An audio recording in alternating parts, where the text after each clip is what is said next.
ऊन लागू नये म्हणून बरेच लोक डोक्याला स्कार्फ बांधतात. अशीच एक महिला जिनं उन्हापासून वाचण्यासाठी तिच्या डोक्याला स्कार्फ बांधला, पण त्यानंतर तिच्यासोबत भयंकर घडलं. चॅनलवरती नवीन असाल तर MM मराठी न्यूजला जरूर सबस्क्राईब करा.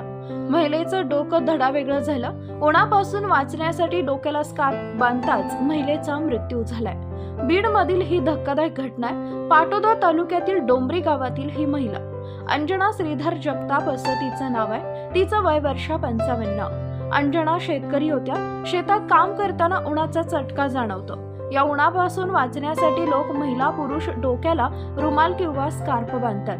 अंजनानं सुद्धा डोक्याला स्कार्फ बांधला, पण तो तिच्यासाठी जीवघेणा ठरला.